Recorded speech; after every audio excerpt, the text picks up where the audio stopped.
Something I forgot to mention in the main video, and that is a huge misconception about face masks, is that a lot of people think that wearing a face mask protects you. It doesn't. Wearing a mask does not protect you at all. It protects people around you in case you are asymptomatic and you may spread it to them. So you wear a mask to keep yourself from spreading it to others in case you have the virus without knowing it. That is the point of masks. Anyway, here's the video. Alright, so first of all, I'm wearing this because I gave myself a quarantine haircut and it's awful. So this is covering that up until it grows out a little bit. Anyway, while I'm here prepping this room to comply with social distancing, which is kind of difficult, because you've got about 70 chairs in a room that now can only hold 38, and they all have to be equally spaced. However, I will go through that process. As you can see, in the beginning, I got rid of all the excess desks and put them around the perimeter, and I've just got the desks that can be here, which I will now try to make 6 feet apart, and we'll see how that goes. In the process of doing this, I'm going to try to debunk some anti-mask crap that you may have seen online. There's a lot of misinformation going around, so let's try to get a lot of that out of the way. Probably the most common meme you've seen is the one where someone's wearing a mask and they say, "I'm wearing a mask to prevent coronavirus." And then underneath it, there's somebody putting up a chain link fence that says, "I'm putting up a chain link fence to keep out mosquitoes." The insinuation there is that a virus is so small it can get through the fabric in your mask. Well, think about that for a little bit. Because viruses are not insects. Insects, like mosquitoes, can fly around and do whatever they want, go wherever they want, and they can get through a fence. So no, a chain link fence is not going to keep out mosquitoes or insects. But a virus is not the same as an insect. This is a virus.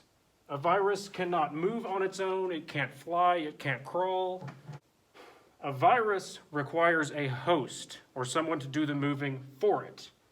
It hitches rides on things. If you've ever been hiking and you've gotten those little things that actually kind of look like this on your pants, or if it's gotten on your dog, you know exactly what I'm talking about. Those things can't go anywhere on their own. They have to ride on something. What coronavirus rides on is your saliva droplets, which a mask prevents, because the mask itself may not be, the fabric may not be large enough to actually prevent something this small from going through, but it will prevent the droplets from coming through, which carry that. A much better example in the meme that we discussed would be to say that I'm putting up a chain link fence to keep out fleas, which would actually probably work, because even though the fleas themselves could probably go through the fence, what that fence is going to keep out are raccoons, coyotes, other wild animals that would carry the fleas into your yard. So think of it like that. So another argument that I hear a lot from the anti-mask people is that certain doctors, including the Attorney General, recommended that people not wear masks at the beginning of the pandemic. This is true. This is because at the time, we did not yet understand how contagious COVID-19 was through respiration. However, when we did figure that out, doctors, a lot of the exact same doctors that made those original statements, redacted their statements and corrected them to recommend that yes, we should wear masks. And that includes the Attorney General. So anytime someone sends you one of these articles that says that some doctor recommended against masks, or that the Attorney General recommended against masks, try opening the article and you will see a correction or a redaction on it if it's from a legitimate source. If it is not from a legitimate source, then you won't see any kind of corrections or redactions. There are a lot of people online that I've seen who have sent me these articles trying to say that masks are useless, and if you actually click the article, it'll go to some clickbait website or some fake scientific journal that is obviously fake to an academic, but the public might not exactly pick up on it so easily. Another funny thing about that is, like, someone tried to send me an article that was supposed to be a scientific journal that stated that masks are useless and that masks are somehow harmful to people. And when I clicked it and I started reading the article, the first paragraph kind of made sense. But then once you get to the second or third paragraph, you can tell that whoever wrote it, or whatever algorithm wrote it, just used the predictive text function. Sort of like if you type something in your text messages and you just keep hitting the first word, it just turns into nonsense, because they know that most people only read the title of an article. They don't read the actual article itself, which is really sad, but it's true. So look where you get your sources, check your articles, make sure it's from a legitimate journal, and actually try reading the article, because a lot of times it will not make any sense if it states that masks are useless or that masks are harmful. All right, as I take another break from doing all that, let's talk about another misconception about mask effectiveness. So,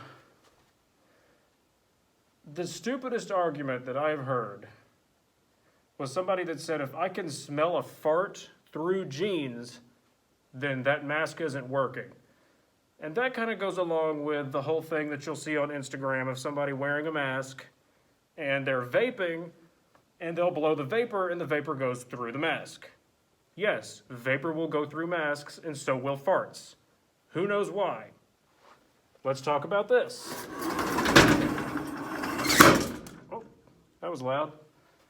Farts are gas.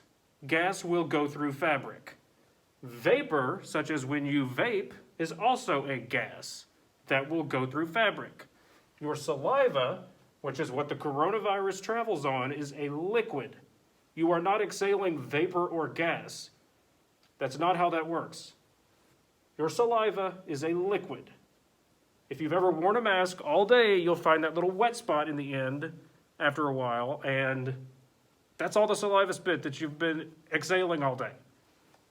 If you've ever talked to someone and they're close to you and you feel the wetness hitting your face because they're spitting all over you, that's what's happening. That's a liquid. For example, I have some water in this. When you spray it, it will go quite a distance. However, through a mask, it is stopped. None goes through it. You can look at the front of the mask. It is not wet. The back of the mask is, because it trapped liquid. This is a simple 2-layer homemade mask made out of the typical fabric you'll find at Walmart. It doesn't take much to stop saliva droplets. All right, let's get a better shot of that.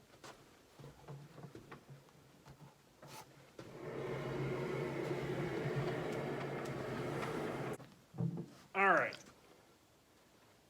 Can we see how far this goes?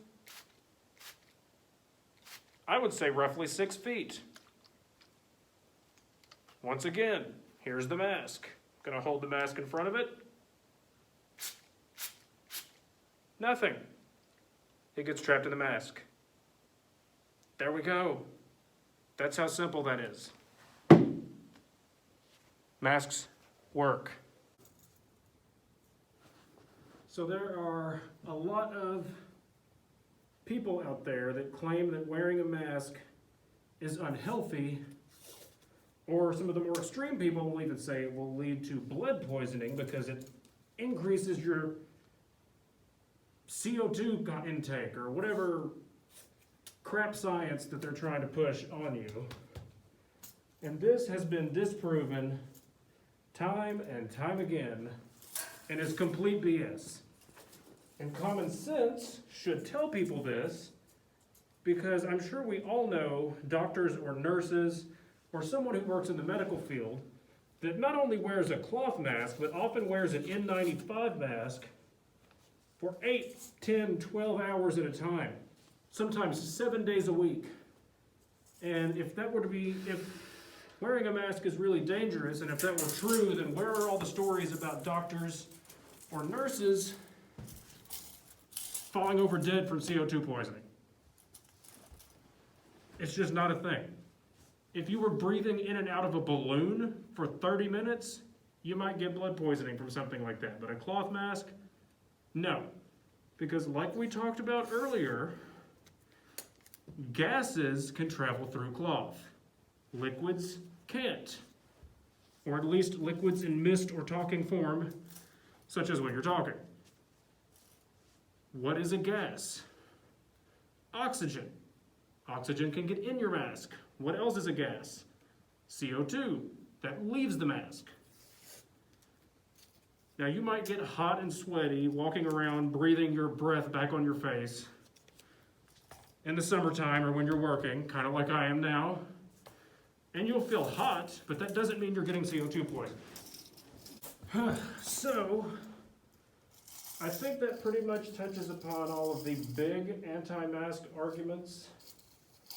There are some non-scientific, more philosophical mask arguments, such as the people that say, oh, it's the government trying to put a muzzle on you, which really doesn't even make sense, because a muzzle is something you put on an animal to keep it from biting, or you put on somebody who has a court date, who's violent, to keep them from biting. So, I mean, if your goal is to go around biting people, that might be an argument, but speech, you can speak perfectly through a mask. It doesn't prevent you from speaking. It doesn't prevent you from really doing anything except spreading disease.